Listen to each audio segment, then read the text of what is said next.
o que significa tempestade? Numa linguagem figurada. Tempestade aqui, igreja, é luta, é adversidade que a gente enfrenta. São dificuldades que vêm, e se nós não estivermos alicerçados na palavra, confiando no Senhor, a gente desanima, a gente perde a nossa fé. Então eu disse que vou trazer alguns passos dessa mensagem, e nós vemos que Jesus dá uma ordem clara aos seus discípulos. Para começarmos a entender, a gente precisa voltar alguns versículos. A gente volta para o verso 35 e a gente vê aqui a ordem de Jesus. E qual que era a ordem de Jesus aos seus discípulos? Passemos para outra margem. Jesus dá uma ordem aos discípulos: passemos para outra margem. E que os discípulos, qual que foi a atitude dos discípulos ao receberem essa ordem? Eles tiveram, no tópico 2 já, uma atitude sábia. Os discípulos tiveram uma atitude sábia. Qual foi essa atitude que eles tiveram? Levaram Jesus consigo. Está entendendo? O que a gente aprende? Que em todas as decisões, em todas as atitudes que formos tomar, nós precisamos colocar Jesus na frente. Precisamos buscar a direção que vem do Senhor. Então os discípulos, Jesus olha para os discípulos e diz: passemos para outra margem. E a história fala no verso seguinte que eles despedem a multidão, ou seja, eles deixando a multidão, o levaram consigo como estavam no barco, e havia também com eles outros barquinhos. Mas a gente vê aqui, que a atitude dos discípulos em levar Jesus consigo providenciaram, presta isso é forte, providenciaram, ou seja, a atitude dos discípulos providenciou o livramento deles, um grande livramento lá na frente. Quem está entendendo? A gente aprende, amados, e quando Jesus está na nossa vida, quando a gente coloca Jesus em primeiro lugar, vai ter livramento, vai ter cura, vai ter milagre, vai ter intervenção da parte de Deus. Quem está entendendo? Se Jesus estiver de fora, se Jesus estiver longe da nossa vida, se nós nos afastarmos do Senhor e não querermos a sua intervenção, vai ser difícil Ele agir. Então Ele quer que a gente coloque Ele dentro do barco. Quem está entendendo? O lugar de Jesus é dentro do barco, ou seja, é na nossa vida, na totalidade, por completo. Quem está entendendo? O terceiro passo aqui, a gente vê que aconteceu algo perigoso, diante de um acontecimento perigoso. O que estava acontecendo aqui? A água estava entrando no barco. O que significa isso? Olha o verso 37. Levantou-se grande temporal de vento, e subiam as ondas por cima do barco, de maneira que já olha isso, de maneira que já se enchia de água. O que é isso, igreja? O que isso representa? Que se nós não estivermos realmente firmes em Jesus, a gente afunda. Pastor, mas os discípulos estavam com Jesus, Jesus estava ali com os discípulos, e por que ainda assim começou a entrar água no barco? Olha isso, o Senhor permite algumas lutas na nossa vida, algumas adversidades, para usarmos a nossa fé.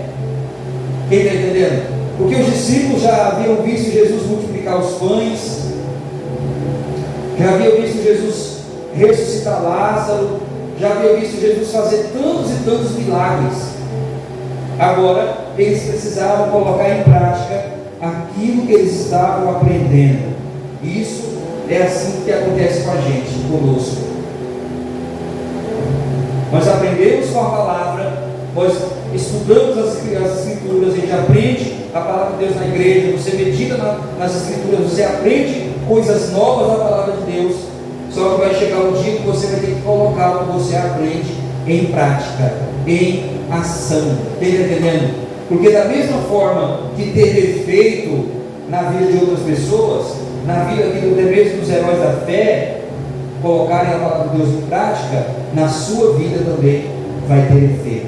Quem está entendendo? O Senhor quer que nós vivamos as nossas próprias experiências com Ele. Quem está entendendo? Diga a glória a Deus. O Senhor quer que você viva experiências com Ele. Porque olha isso aqui, aquela experiência é uma experiência assustadora, por assim dizer, um acontecimento perigoso. A água estava se enchendo, a água estava entrando, estava enchendo o barco, estava inundando o barco, e se não houvesse uma intervenção de Jesus ali,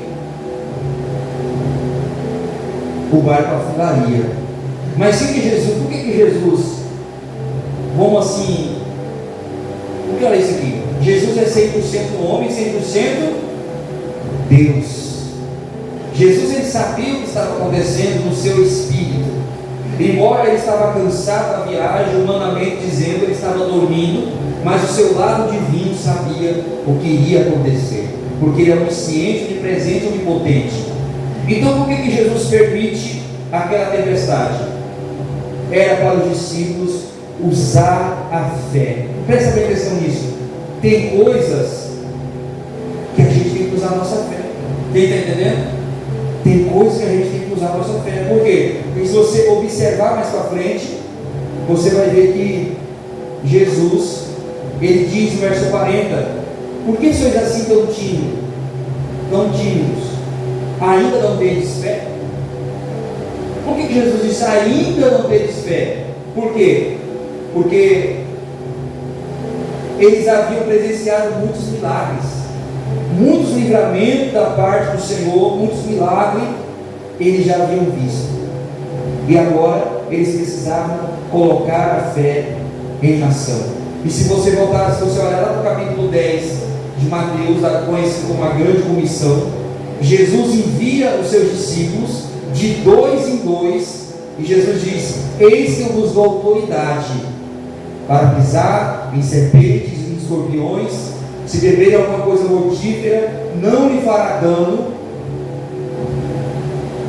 Ele diz, Jesus ainda fala, Jesus fala: vocês colocarão as mãos sobre os enfermos e os curarão, vocês expulsarão demônios, ressuscitarão os mortos. Jesus já deu essa autoridade a eles, eles precisavam colocar em ação. Quem está entendendo? Deus está dizendo que já te deu autoridade, já nos deu autoridade, vamos colocar a nossa fé em ação. Mas como que a gente faz para a nossa fé ser posta em ação? É bem simples. Romanos 10:17. A fé vem por ouvir e ouvir pela palavra de Deus. Se a gente não está firmado na palavra, crescendo na verdade, sendo edificado na palavra, dificilmente teremos fé. Quem está entendendo? Seremos fracos. Deus não quer te ver fraco. Deus quer ver você um crente poderoso, um crente ousado, um crente cheio de autoridade. Quem está entendendo, diga glória a Deus. Olha isso aqui. Então eu disse que eles estavam enfrentando um acontecimento, um episódio perigoso. Ali poderia afundar o barco e todos ali, vamos dizer assim, humanamente dizendo, se afogarem. Jesus queria que eles usassem a fé. Eles não precisavam se desesperar. Pergunta por quê? Porque Jesus estava no barco. Se Jesus está no barco, a visão é tranquilizadora. Amém? Se Jesus está no barco, em outras palavras, se Jesus está na sua vida, você pode dormir tranquilo, pode colocar a cabeça no travesseiro, dormir em paz, porque aquele que te guarda não dorme. Quem está entendendo? O salmista disse: eu me deitei, peguei um sono e acordei, porque o Senhor me sustentou. Amém? Então nós precisamos ter essa visão de confiança. Olha o verso 38. Aonde Jesus estava? Olha isso. E ele estava na polpa dormindo. sobre uma almofada e despertaram-no, dizendo-lhe: Mestre, não te importa que pereçamos? Olha isso. Jesus estava perto ou estava longe? Jesus estava perto ou estava longe? Estava perto. Mas olha isso aqui, mesmo que Jesus está perto, se a pessoa não confia, ela vai fazer Jesus ficar longe. Quem está entendendo? Se você não confia o suficiente, Jesus está perto de você, Jesus está te guardando. Mas se você não confia o suficiente, você afasta. Porque a Bíblia diz: buscai o Senhor enquanto se pode achar, invocai-o enquanto Ele está perto. Jesus estava perto. Olha essa pergunta que eles fazem. Diz que eles despertam Jesus, eles clamam a Jesus, desperta Jesus. Imagina o desespero. E faz uma pergunta para Jesus. Olha que pergunta duvidosa: não te importa que pereçamos? Será que às vezes a gente não tem perguntado assim? Será que às vezes a gente não tem agido dessa forma, dizendo para Deus: Senhor, o Senhor não se importa com a minha situação, o Senhor não está vendo o que eu estou passando? Amados, a gente não precisa agir desse jeito, porque nós temos um Deus que vela por nós. Nós temos um Deus que trabalha por nós. Quem está entendendo, diga glória a Deus. Não haja como os discípulos, não haja como alguém que não tem fé, não haja com descrença. A gente conhece um discípulo chamado, um dos discípulos de Jesus, que era um dos mais duvidosos. Quem que era esse? Era o Tomé. E às vezes existem muitos Tomé hoje em dia, né? Existem muitos Tomés aí que precisam acreditar, que precisam confiar. Não precisa a gente ficar dizendo: o Senhor não importa, o Senhor se importa conosco, igreja, mais do que a gente imagina. Uma certa feita Jesus fala assim: observem as aves do céu, elas não fiam, elas não juntam em celeiro, não plantam, né? O Pai Celeste as alimenta. Aí Jesus fala assim: vocês valem muito mais do que as aves do céu. Jesus, igreja, Ele se importa com você, Ele se importa conosco. Então nós precisamos ter uma visão tranquila. Jesus está no comando. O que a gente aprende aqui? O silêncio aparente de Jesus não é sinal que Ele nos esqueceu. Às vezes você clama, você pede, você busca, e a resposta não chega na hora que você quer. E o que a gente pensa? Será que Jesus está de marcação comigo? Será que Jesus se esqueceu de mim? Será que Jesus não me ama? Será que eu pequei? Será que eu fiz alguma coisa que está desagradando a Deus? Mas muitas das vezes não é isso que está acontecendo. Às vezes o Senhor, Ele está te testando, Ele está te provando, Ele quer ver você colocar a sua fé em ação. Quem está entendendo? Não seja duvidoso. Aleluia. Obrigado, Jesus. Se você clamar, preste atenção nisso, se você clamar, pode ter certeza que vai haver resposta, mesmo que não seja na hora que você quer. Jesus responde de uma forma maravilhosa. E olha isso aqui, Jesus responde da forma que a gente menos imagina. Os discípulos acordam Jesus dizendo: Senhor, não importa que pereçamos. O que Jesus faz? Olha isso aqui, quando você clama a Deus, Ele já sabe o que você precisa, sim ou não? Ele não precisa chegar e pedir satisfação, perguntar para você. Ele já vai direto no ponto. Por que eu estou dizendo isso? Porque olha o verso 39. E ele despertando, Jesus acorda. Ele não pergunta para os discípulos: o que foi que aconteceu? Eles não perguntam isso. O que está acontecendo? Por que vocês me acordaram? Ele não pergunta isso. Pergunta por quê? Por que Jesus não perguntou isso? Porque Ele sabia de tudo. Então a gente precisa clamar. E Jesus não tem que dar satisfação para nós. Amém? Por que estou dizendo que Jesus não tem que dar satisfação para a gente? Porque a gente fica falando às vezes, Senhor, o Senhor se esqueceu de mim? Então a gente fica perguntando, Senhor, querendo satisfação, querendo respostas, até mesmo na nossa hora, no nosso jeito, no nosso tempo. Mas não é da nossa hora, não é do nosso tempo, não é do nosso jeito. Se você olhar no capítulo 2 de João, você vai ver que a própria mãe de Jesus, Maria, ela chega para Jesus e fala, Senhor, lá na festa de Caná, na festa do casamento, ela chega e pergunta, ela fala para Jesus, não tem vinho, acabou o vinho. E o que Jesus responde para ela? O que tenho eu contigo? Ainda não chegou a minha hora. O que o Senhor está dizendo nessa noite? Que Ele tem um momento certo de agir ao meu e ao seu favor. Não é na nossa hora, não é no nosso tempo.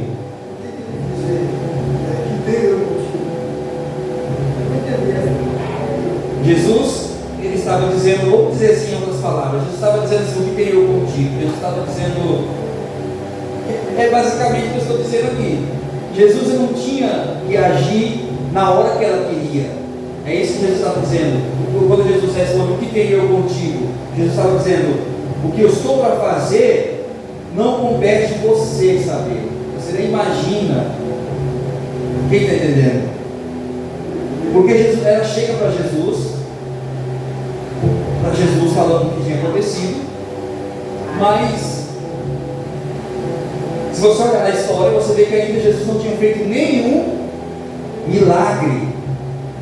O primeiro milagre ainda ia ser feito. Então ela chega e fala para Jesus o que tinha acontecido.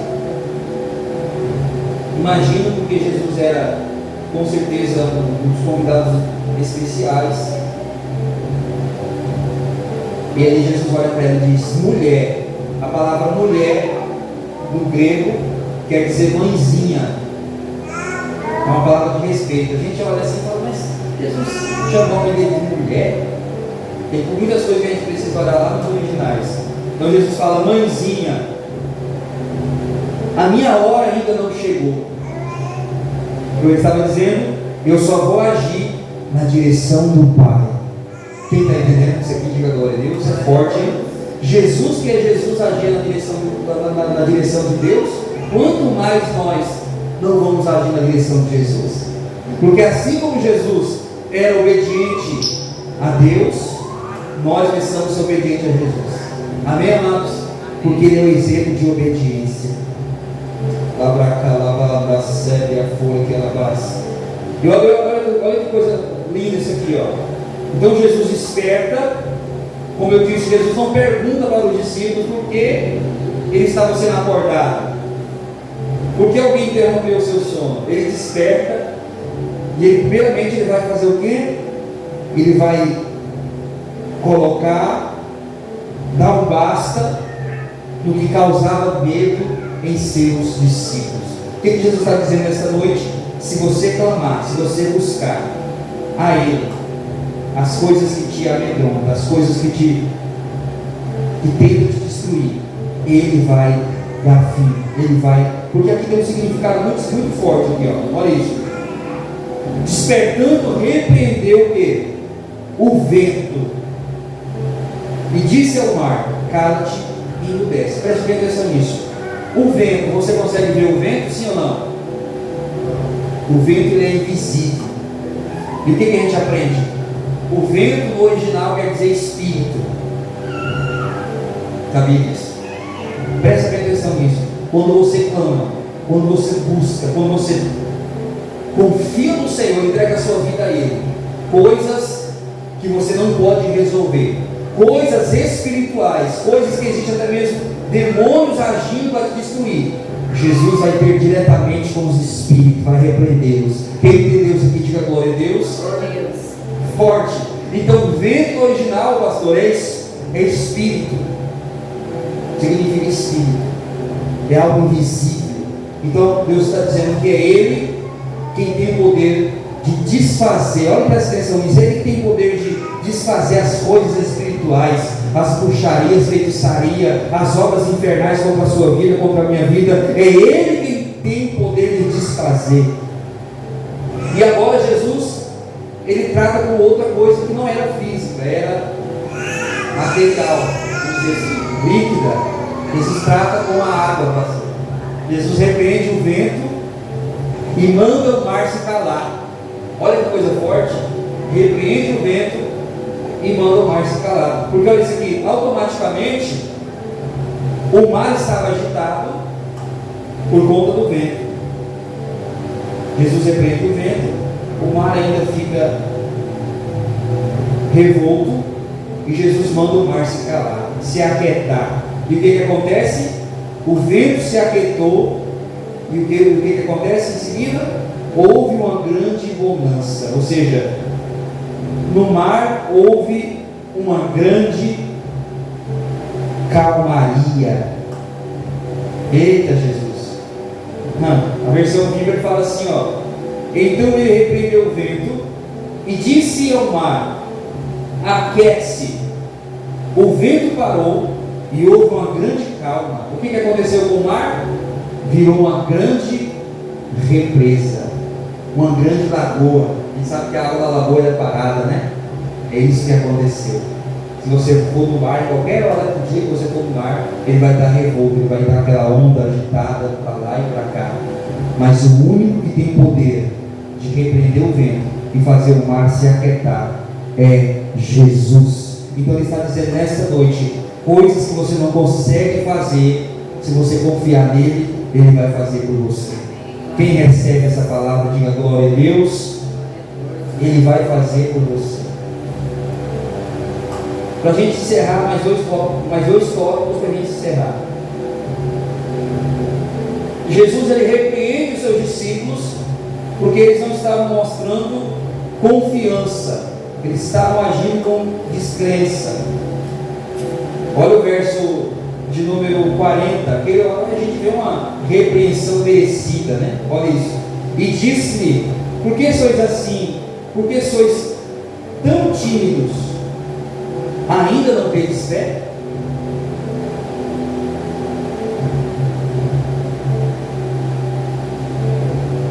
Mas o que esse episódio acrescentou? O que aconteceu no final? Um final abençoado, cheio do temor de Deus. O temor do Senhor caiu sobre eles, e eles ficaram ainda mais, vamos dizer assim, crentes, confiantes. Olha o verso 41 para finalizarmos. E sentiram um grande temor, e diziam uns aos outros: mas quem é este que até o vento e o mar lhe obedecem?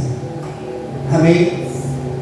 Esse é o nosso Jesus, que os espíritos obedecem, que todos os demônios submetem a ele. Satanás, não existe nada que se opõe a esse nome, que se opõe a essa autoridade, porque a Bíblia diz que a Jesus foi dada toda a autoridade no céu, na terra e debaixo da terra. E os discípulos ficam apavorados, eles ficam admirados. O temor de Deus cai sobre eles, e eles dizem uns aos outros: quem é esse que até o vento e o mar lhe obedecem?